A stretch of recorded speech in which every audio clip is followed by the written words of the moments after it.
अब हेडिंग डाल लीजिए आप सिलेंडर, और इसका नाम है राइट सर्कुलर सिलेंडर। इसका नाम है right circular cylinder. Right circular cylinder इसको क्यों बोलते हैं, पहले इसको हम जान लेते हैं। इसको राइट सर्कुलर सिलेंडर इसलिए बोला जाता है, ये आपका सिलेंडर है,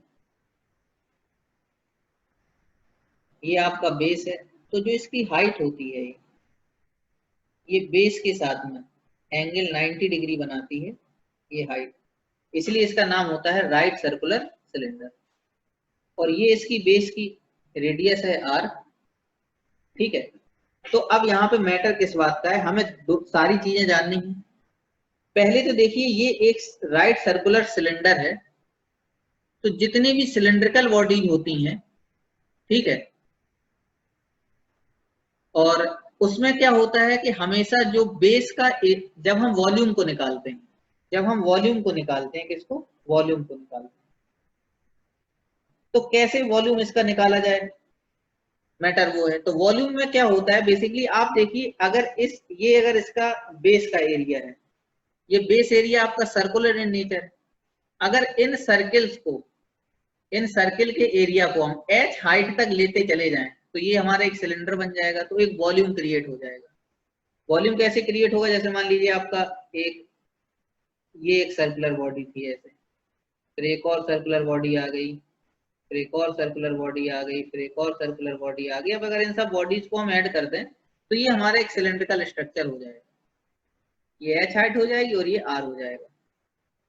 तो बेसिकली जो वॉल्यूम होता है वो हमेशा base area multiply by height होती है, base area multiply by height. आप देखिए जब आपने क्यूबॉइड पढ़ा था, तो क्यूबॉइड का base area length into width था, हाइट से मल्टीप्लाई कर दीजिए LVH वॉल्यूम हो जाएगा। तो वैसे ही इसका जो बेस एरिया है वो सर्कुलर इन नेचर है, तो बेस एरिया इसका हो जाएगा पाई r स्क्वायर और हाइट क्या हो जाएगी h, इसीलिए इसका जो वॉल्यूम होता है वो पाई r स्क्वायर h होता है, और इसकी यूनिट क्या हो जाएगी, यूनिट क्यूब।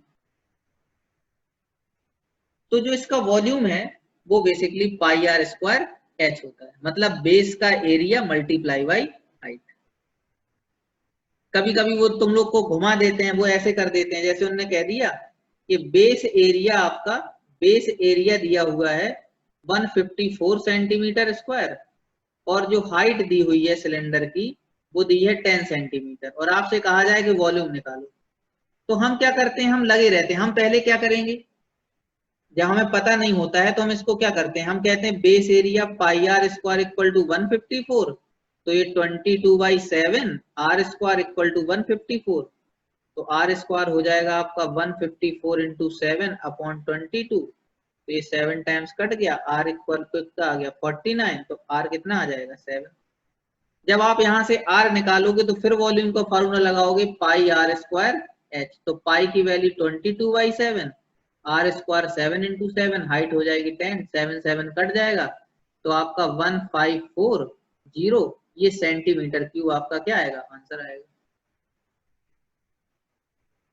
लेकिन अगर आपका कॉन्सेप्ट क्लियर है, आपको ये पता है, अब देखो आप एक सेकंड में कैसे निकाल सकते हैं, आपको पता है कि जो वॉल्यूम होता है वो पाई r स्क्वायर h होता है, और पाई r स्क्वायर तो बेस एरिया होता है, पाई r स्क्वायर जो होता है वो तो बेस एरिया होता है, तो आप पाई r स्क्वायर की जगह डायरेक्ट 154 डाल दो, हाइट की वैल्यू 10 डाल दो, तो आपका आंसर आ जाएगा 1540 सेंटीमीटर क्यूब।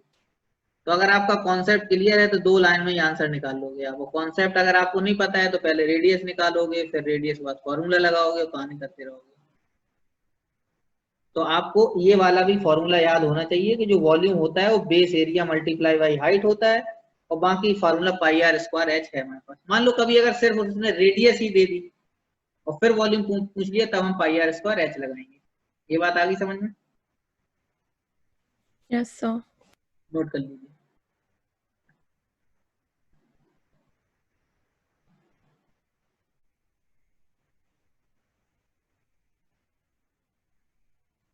अब देखिए यहाँ पे अगर हम बात करें, थोड़ा और आगे बढ़ते हैं, अगर हम बात करना चाहते हैं कि सरफेस एरिया के क्या क्या हो सकते हैं,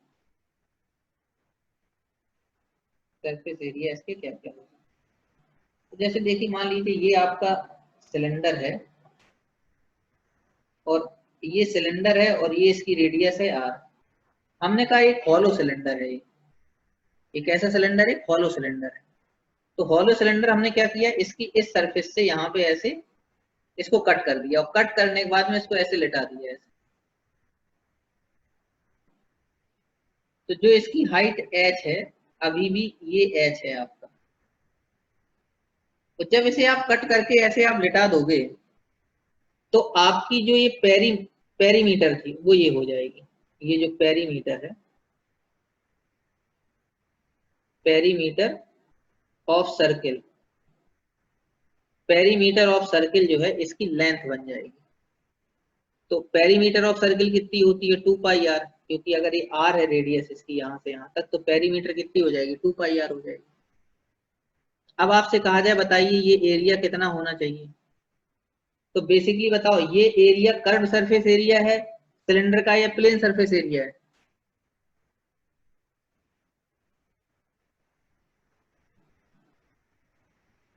इसी से तो सिलेंडर बनाया गया है कर्व करके। जब इसको आप ऐसे टर्न कर दोगे तो ये क्या बन जाएगा, सिलेंडर बन जाएगा। तो बेसिकली अगर सिलेंडर का कर्व सरफेस एरिया निकालना है हमें, कर्व सरफेस एरिया, तो सिलेंडर का जो कर्व सरफेस एरिया है वो इसी रेक्टेंगुलर शीट से मिलके बना है। तो ये हो जाएगा आपका लेंथ इंटू विड्थ, विड्थ इसकी कितनी है h, तो लेंथ इंटू विड्थ जब कर दोगे तो 2 पाई आर इंटू एच, तो ये 2 पाई आर एच हो जाएगा। इसलिए curve surface area of cylinder होता है वो 2 पाई आर एच होता है, 2 पाई आर एच होता है। अब यहाँ पे एक बात को जरा समझिए आप, ये 2 पाई आर एच हो गया, ये फॉर्मूला आपको याद भी करना है, बिल्कुल याद कर लीजिए, बिल्कुल मना नहीं कर रहा हूँ। लेकिन एक चीज आप यहाँ पे समझने वाली और है कि कर्व सरफेस एरिया जो है आपका सी एस ए जो है वो दो चीजों से मिलके मिला बना है, 2 पाई आर इंटू एच। तो जो 2 पाई आर है वो बेस की पेरीमीटर है, तो ये है perimeter of base, perimeter of base multiply by height.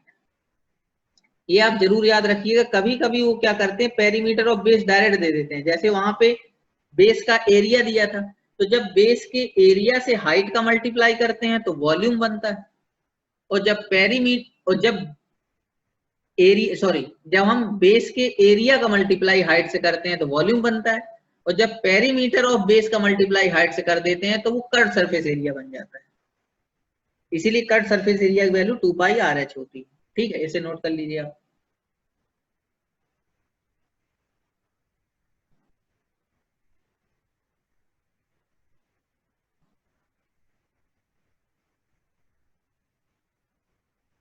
यहाँ पे बात करेंगे टोटल सरफेस एरिया की, टोटल सरफेस एरिया की। तो टोटल सरफेस एरिया में हमारे पास कितनी चीजें हैं, दो चीजें हैं।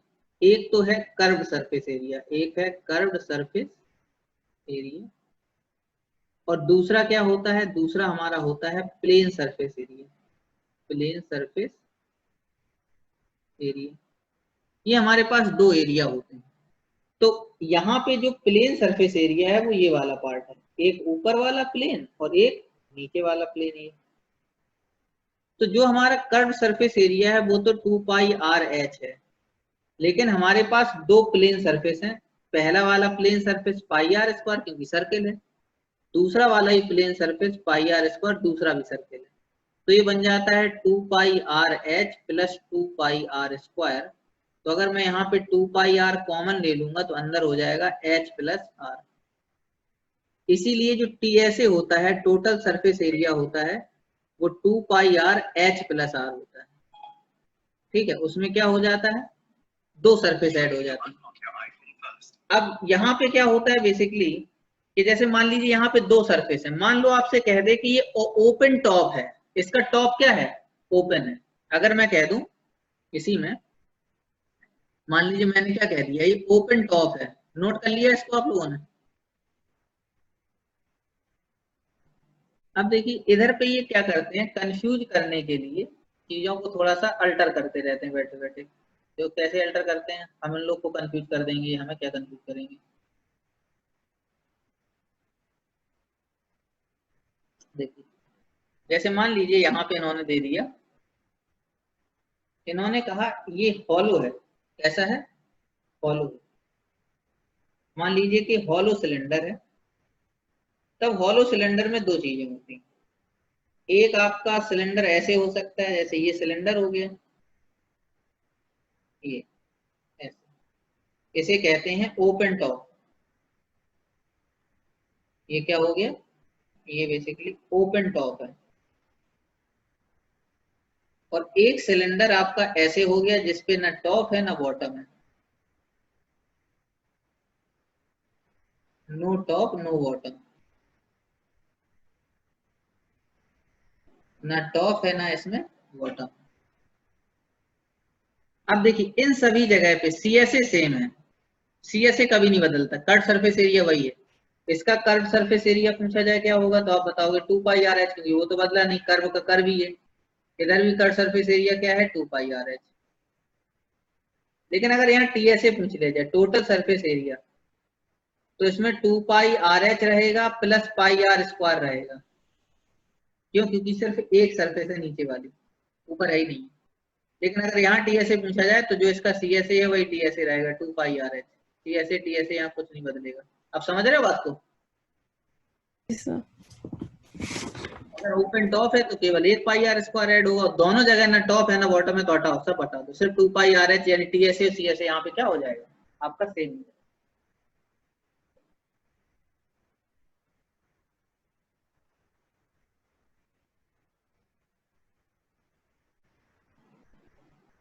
रिंग, थोड़ा रिंग के बारे में जान लेते हैं, रिंग क्या होती है। तो रिंग का क्या मैटर होता है, जैसे मान लीजिए एक ये सर्किल है और इसके अंदर एक और सर्किल है, और आपकी ये रिंग हो गई, ये क्या है आपकी रिंग है। रिंग में क्या है कि ये जो इनर रेडियस है इसकी वो R1 है, और जो आउटर रेडियस है वो R2 है। तो जो आपकी इनर रेडियस है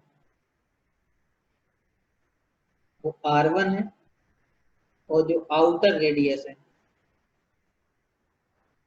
वो R2 है। इनर रेडियस R1 है और आउटर रेडियस क्या है, R2। तो अगर आपसे पूछा जाए कि एरिया ऑफ रिंग क्या है, एरिया ऑफ रिंग क्या है, तो आप सीधे सीधे कहोगे सर कॉमन सेंस है, area of outer circle minus area of inner circle. ये तो सर बहुत आसान है, एरिया ऑफ इनर सर्किल, तो एरिया ऑफ आउटर सर्किल क्या हो जाएगा, पाई आर R2 स्क्वायर, और ये हो जाएगा पाई R1 स्क्वायर। आप यहाँ पे पाई कॉमन ले लीजिए, हो जाएगा R2 square minus R1 square. तो जो आपका एरिया ऑफ रिंग है, एरिया ऑफ रिंग, वो निकल के आ जाएगा पाई R2 माइनस R1 और R2 प्लस R1। आप ये पूरा फॉर्मूला याद कर लो, क्योंकि क्या होता है कि स्क्वायर करके सब्ट्रैक्ट करना कभी कभी मुश्किल हो जाता है, इससे अच्छा है कि आप इसे कर लो, ये ज्यादा बेटर है। तो ये बहुत इंपॉर्टेंट फॉर्मूला है एरिया ऑफ रिंग का, ये हमें अक्सर यूज में आता है और हमें पता नहीं होता, हम फंस जाते हैं क्वेश्चन में। तो हमें फंसना कहीं भी नहीं है, इसे एरिया ऑफ रिंग, इसे आप नोट कर लीजिए।